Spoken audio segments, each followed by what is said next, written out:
Bonjour à tous, bienvenue dans cette nouvelle capsule vidéo de mécanique. Dans cette vidéo, nous allons nous intéresser à une chute libre, mais nous allons adopter une approche qui est énergétique. Donc le mouvement étudié est celui-ci, j'ai un projectile qui est lancé à t égale à 0 avec une vitesse verticale vers le haut. Typiquement, c'est ça. Okay, je vais avoir ici un projectile qui va monter comme ça, de moins en moins vite à mesure que son altitude augmente, puis redescendre. Quelles sont les énergies à considérer dans un exercice de mécanique? Il y a l'énergie cinétique, ici un demi de mv carré. Et je rappelle que pour faire varier cette énergie cinétique entre deux points A et B, il faut qu'une force travaille. Donc, la variation d'énergie cinétique entre deux points A et B, c'est la somme du travail des forces qui s'appliquent entre A et B. Alors dans ce cas-là de chute libre, la seule force qui s'applique par définition de la chute libre, c'est le poids, qui est une force conservative. Ainsi, on n'est pas obligé d'utiliser ce théorème ici de l'énergie cinétique pour pour étudier cette situation. Celui-ci devient, dans le cas particulier où il n'y a que des forces conservatives, énergie mécanique est une constante. Alors ce qu'on va faire, c'est on va d'abord utiliser ça pour essayer de déterminer par exemple l'altitude maximale atteinte par le projectile, puis ensuite on essaiera de partir directement du théorème de l'énergie cinétique. Mais commençons par partir ici de la conservation de l'énergie mécanique.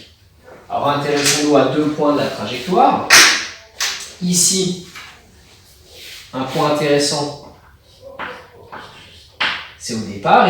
Initialement, le projectile est ici avec une vitesse V0 et une altitude nulle. En tout cas, coordonnée selon un axe vertical orienté vers le haut, c'est 0. Et puis, on va s'intéresser à ce point-là. Alors j'ai noté H, B, et puis l'altitude de B, ce serait grand H. Ok. De là à là, une hauteur de grand H. Donc le point le plus haut atteint par ce projectile. Alors écrivons l'énergie mécanique en ces deux points. Donc l'énergie mécanique, elle se conserve. Donc l'énergie mécanique en A, c'est l'énergie mécanique en B. On développe l'énergie mécanique en A. C'est l'énergie potentielle de pesanteur en A, plus l'énergie cinétique en A. Donc l'énergie potentielle de pesanteur, c'est l'énergie potentielle qui dérive du poids.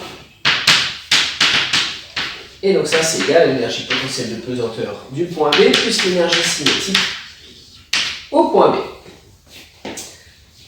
Donc si je remplace par les expressions ici, vous avez l'énergie potentielle de pesanteur au point A, simplement la masse du projectile fois petit g, intensité du champ de pesanteur, fois l'altitude de A. On va mettre, allez, c'était quoi l'axe? C'était Y, je vais mettre YA, plus 1 demi de M, vitesse en A au carré, et ça c'est égal à MG ZB, plus 1 demi de MVB carré. Je réfléchis à peine.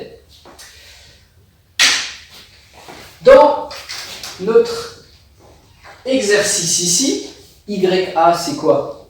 C'est simplement 0. Donc ce terme-là disparaît. VA, c'est simplement V0, c'est ça la vitesse au point A. ZB ici, ZY, ici, YB, c'est grand H, et la vitesse au point B, c'est 0. Je me souviens, l'altitude maximale, c'est celle pour laquelle la vitesse est nulle. Si la vitesse était non nulle, c'est que le mobile est toujours en train de se déplacer vers le haut. Donc si je réécris ça proprement, ça va me donner simplement 1 demi de M V0 carré qui est égal à MGH. Les masses se simplifient, on retrouve une caractéristique de la chute libre. Quelle que soit la masse du projectile, à partir du moment où la vitesse initiale est la même, il aura la même trajectoire, le même mouvement, la même altitude maximale. Et donc j'isole grand H, et je trouve grand H égale V0 carré sur 2G. On vérifie que c'est cohérent. Donc ici, on a des mètres par seconde au carré. Petit g, c'est des mètres secondes moins 2. Donc ça va bien me donner des mètres carrés secondes moins 2 sur des mètres secondes moins 2. Seconde moins 2 se simplifie. J'obtiens bien des mètres. J'ai une relation entre l'altitude et la vitesse. J'ai une relation entre l'altitude et la vitesse au carré. Ça dérive du fait que, les énergies l'énergie potentielle dépend de H, proportionnelle à H, alors que l'énergie cinétique est proportionnelle à V au carré. On peut se rendre compte que plus V0 est grand, plus H est grand, que plus G est grand, plus H est petit. Si vous êtes sur une planète avec une grosse gravité, l'altitude atteinte avec la même vitesse que sur Terre sera plus petite. Donc, on a obtenu la même expression après 3 tableaux de calcul en appliquant la deuxième loi de Newton. Alors, est-ce que ça veut dire que la deuxième loi de Newton n'a pas d'intérêt, à part compliquer les choses? Non. L'approche énergétique, elle est pertinente lorsque vous avez un mouvement à une dimension et que vous souhaitez surtout relier une position à une vitesse. Par contre, à aucun moment, ici, n'apparaît le temps, Vous ne pourrez pas répondre à une question, quelle est l'altitude après 2 secondes, quelle est la vitesse après 4 secondes au cours du mouvement. Pour ça, vous serez obligé d'établir les équations horaires à l'aide de la deuxième loi de Newton. Ok.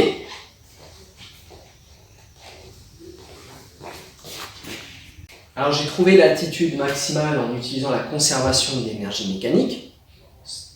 Conservation de l'énergie mécanique qui était due au fait qu'il n'y avait que des forces conservatives qui s'appliquaient sur le système. On peut utiliser directement le théorème de l'énergie cinétique également pour retrouver le même résultat. C'est ce qu'on va voir ici. Donc pour rappel, le travail d'une force sur un déplacement AB, c'est la force multipliée par la distance AB multipliée par le cosinus θ de l'angle entre la force et le déplacement AB. Ok. La force ici à prendre en compte, c'est le poids. Donc, le poids est une force verticale vers le bas. Du coup, le travail du poids sur le déplacement de A à B, c'est égal à intensité du poids, valeur du poids, norme du poids, combien de newtons, fois AB, fois cosinus θ de l'angle entre le déplacement AB ici et P. Alors comment je fais pour que le déplacement devienne P? Je tourne ici de 180 degrés, ou de pi radian. 180 degrés. Combien ça fait cosinus de 180 degrés? Alors ça, vous pouvez taper sur le calculatrice, si on sait bien de le savoir. Ça fait moins 1. Donc je vais trouver moins, je remplace le. Ça va me faire moins 1. Je remplace le P, mg. Alors AB, qu'est-ce que c'est AB? AB, ici on le voit, c'est H, c'est simplement H. Donc le travail du poids, c'est moins mgh. Alors appliquons ça ici, la variation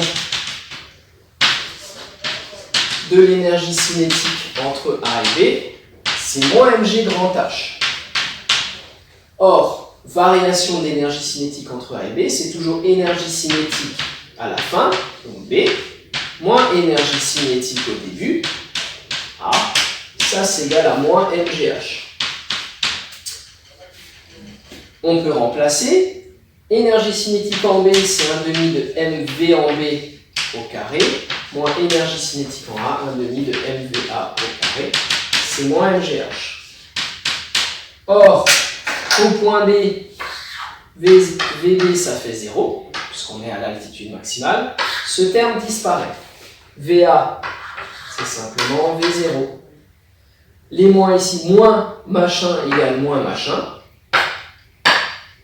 On peut diviser par moins 1 des deux côtés. Et on peut même simplifier les masses. Je le remets ici. pas tout faire en même temps, V0 carré égale MGH. On retrouve la même équation que tout à l'heure. Les masses se simplifient.